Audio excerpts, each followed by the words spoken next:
Hello students, welcome to the PND coaching classes learn easily and smartly. तो आज हम पढ़ने वाले हैं essentials of a chemical equation. तो जैसे कि स्टूडेंट्स पिछले वीडियो में हमने देखे थे कि क्या होता है केमिकल इक्वेशंस, कि किसी भी केमिकल रिएक्शन को हम अगर इक्वेशन के फॉर्म में लिख पा रहे हैं जो कि उस केमिकल रिएक्शन को रिप्रेजेंट कर रहा है, उसको हम बोलते हैं chemical equations. So question is coming कि केमिकल इक्वेशंस की ज़रूरत क्यों पड़ी, रिक्वायरमेंट क्या थी इस केमिकल इक्वेशन की, अगर ये नहीं होता तो क्या होता। ओके तो चलिए समझते हैं कि जो इसेंशियल्स हैं या जो रिक्वायरमेंट है इस केमिकल इक्वेशन की क्यों थी। द रीज़न यहाँ पे मेंशन है, 3 रीज़न है main. The very first is कि ये जो केमिकल इक्वेशन होते हैं रिप्रेजेंट करते हैं एक एक्चुअल केमिकल रिएक्शन को। ओके यानी कि कोई भी एक केमिकल रिएक्शन हो रही है उसको अगर रिप्रेजेंट करने का तरीका हमको पता है तो वो होता है केमिकल इक्वेशन। अब अगर हम बात करते हैं कि जब कोई एक रिएक्शन नहीं होती है, डज नॉट टेक प्लेस, यानी कि नहीं हो रही है, तो उसको हम सिंपली रिप्रेजेंट नहीं कर सकते हैं बाय द केमिकल इक्वेशन। सीधी सी बात है स्टूडेंट्स, कोई केमिकल रिएक्शन होगी तभी हम उस रिएक्शन को केमिकल इक्वेशन से रिप्रेजेंट कर सकते हैं। पर अगर कोई केमिकल रिएक्शन हो ही नहीं रही है तो आप उसको किसी भी केमिकल इक्वेशन से रिप्रेजेंट नहीं कर सकते हैं, राइट।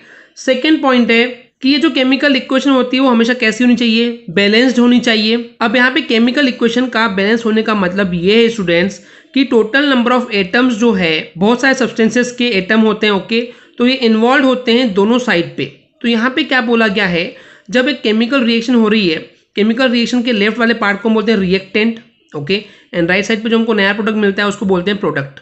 तो यहाँ पे बोला गया कि रिएक्टेंट यानी कि लेफ्ट साइड पे भी एंड प्रोडक्ट साइड पे यानी कि दोनों ही साइड पे जो नंबर ऑफ एटम्स है, टोटल नंबर ऑफ एटम्स है, वो हमेशा क्या होना चाहिए, इक्वल होना चाहिए। उसी को हम बोलते हैं balance chemical equation, right. And ये बैलेंसिंग ऑफ द इक्वेशन जो है वो बहुत ज़्यादा जरूरी है ताकि law of conservation of mass जो है वो मेंटेन रह सके। यहाँ पे law of conservation of mass का मतलब ये स्टूडेंट्स की मास को ना तो हम क्रिएट कर सकते हैं एंड ना ही उसको डिस्ट्रॉय कर सकते हैं। यानी कि यहाँ पे पॉइंट ये है कि जितना रिएक्टेंट हम मिलाएंगे उतना ही हमको प्रोडक्ट मिलने वाला है। इस वजह से जो रिएक्टेंट पे यानी कि लेफ्ट साइड पे जितने एटम्स हैं उन सभी का टोटल नंबर ऑफ एटम्स जो होते हैं वो इक्वल होना चाहिए हमेशा राइट साइड के यानी प्रोडक्ट साइड के टोटल नंबर ऑफ एटम्स के। Okay students, and the last essentials is ये जो केमिकल इक्वेशन होती है ये हमेशा कैसे होनी चाहिए, मोलिकुलर होनी चाहिए। ओके मोलिकुलर होने का मतलब है कि ये मॉलिक्यूल्स के फॉर्म में लिखी होनी चाहिए, जैसे कि आपको दिख रहा है hydrogen gas, oxygen gas, nitrogen gas, chlorine gas, इस टाइप से मोलिकुलर फॉर्म में होनी चाहिए। ओके तो ऐसा इसलिए स्टूडेंट्स क्योंकि जो एलिमेंट्री गैसेस होती है जैसे कि hydrogen, oxygen, nitrogen, chlorine gas, ये सब कैसे हो गए, इनको जब कभी हम लिखते हैं इनको हमेशा लिखा जाता है इन द मॉलिकुलर फॉर्म।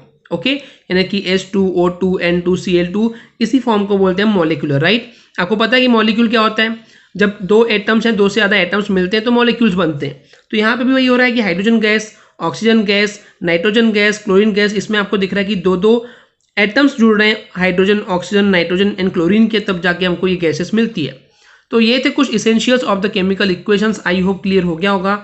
अगर आपको हमारी वीडियो से कुछ भी सीखने मिला या नॉलेज मिला तो प्लीज़ हमारे चैनल को सब्सक्राइब कीजिए एंड वीडियो को लाइक ज़रूर करें।